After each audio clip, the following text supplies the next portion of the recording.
The aroma of stale coffee and disinfectant usually greeted me when I arrived at one of my company's diner franchises. Today, though, a different smell hung in the air. Something sweet, like burnt sugar, coming from the kitchen. I was on one of my regular undercover boss visits, a tradition I'd started years ago to stay connected to the real pulse of the business. Today, I was just a new hire, Mike, ready to observe and, if needed, lend a hand. I watched the morning rush unfold. Orders flew from the kitchen, coffee brewed incessantly, and the clatter of plates was a constant soundtrack. Amidst the organized chaos, a young waitress, Sarah, caught my eye. She moved with a tired grace, her uniform a little too big, her face etched with a weariness that seemed too profound for her youthful features. She was incredibly efficient, anticipating needs, refilling drinks before asked, and always offering a warm, if somewhat strained, smile. But there was a fragility about her, a way she clutched her order pad as if it were a lifeline. As the lunch crowd thinned, I found myself next to her, wiping down tables. "Busy morning, huh?" I offered, trying to sound casual. She nodded, pushing a stray strand of hair behind her ear. "Every morning's a busy morning, Mike. That's just how it is." Her voice was soft, a little raspy, and held a hint of a southern drawl. Later, during a rare lull, I saw her slip into the back, near the trash bins. My curiosity piqued. I followed discreetly, pretending to restock napkins. What I saw next hit me like a punch to the gut. Sarah, her back mostly to me, was carefully sifting through the discarded food.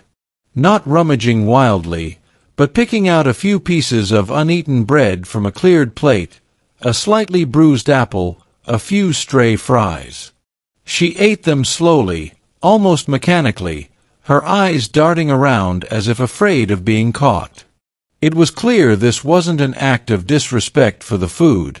It was an act of desperate hunger. My stomach clenched. This wasn't just a tough day or a missed meal. This was something far more profound.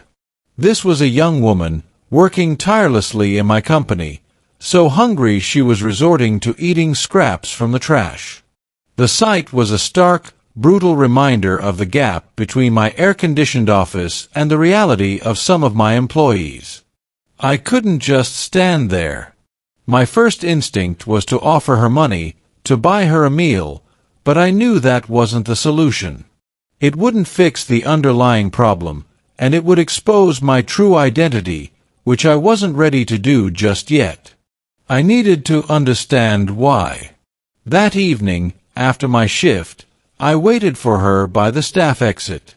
"Hey, Sarah," I said, trying to keep my voice even. "Mind if I walk with you a bit? My car's just around the corner." She looked surprised but nodded. "Sure, Mike." We walked in silence for a moment, the evening air cool against our faces. "You know," I began, choosing my words carefully, "I noticed you didn't really get a chance to eat much today. Staff meal was a bit chaotic." It was a lie, but a gentle one. She sighed, a heavy, tired sound. "Yeah, well, sometimes there's just no time. And I gotta save what I can." "Save for what?" I asked gently. Her shoulders slumped. "My little brother. He's not doing so good. Got a bad infection. Mom's working 2 jobs, but it's still not enough. So, I pick up all the shifts I can, and I try not to spend anything on myself." Her voice cracked a little at the end. "He needs the medicine more than I need a fancy meal." My heart ached. This wasn't just about hunger. It was about sacrifice, about a young woman carrying the weight of her family on her slender shoulders. My company, which prided itself on its family values, had an employee practically starving while working for us. "Sarah," I said, stopping, turning to face her. "I know this might sound strange, but I think I can help." She looked at me, her eyes wide, a flicker of hope mixed with deep suspicion. "Help how, Mike? I don't want charity." "It's not charity," I said, a plan forming in my mind. "It's an opportunity. I'm looking for someone to help me with a special project. It's confidential, and it pays really well.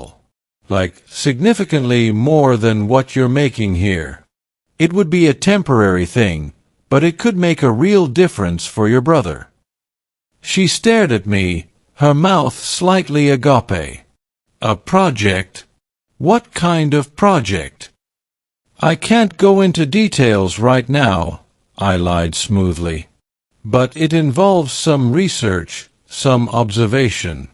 It requires someone trustworthy, detail-oriented, and with a good heart.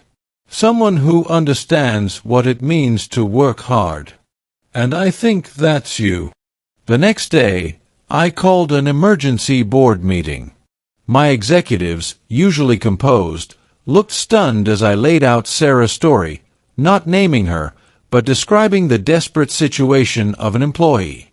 I revealed my undercover experience, my voice thick with emotion.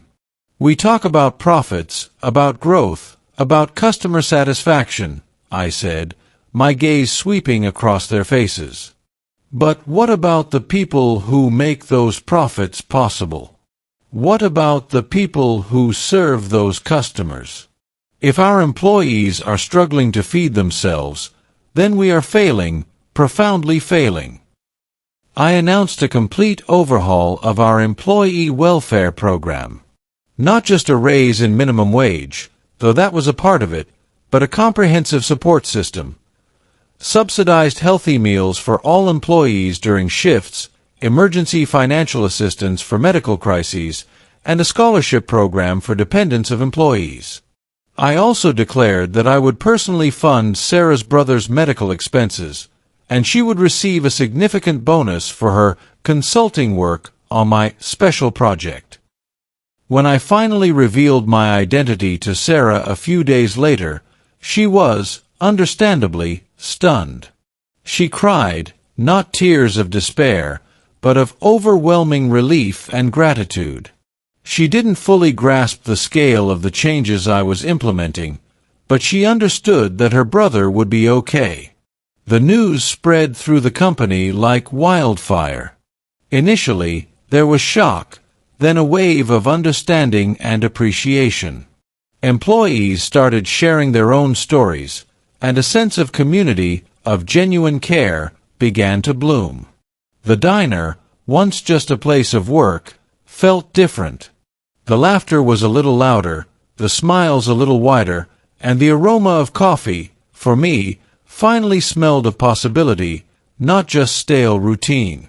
Seeing Sarah finally eat a full hot meal in the staff room, her face relaxed, a genuine, untroubled smile gracing her lips, was more satisfying than any multi-million-dollar deal I'd ever closed. It wasn't about the money, it was about remembering what truly mattered. It was about seeing a broken system and fixing it, one human heart at a time. And it all started with a young woman, eating scraps from the trash, and a CEO who finally opened his eyes.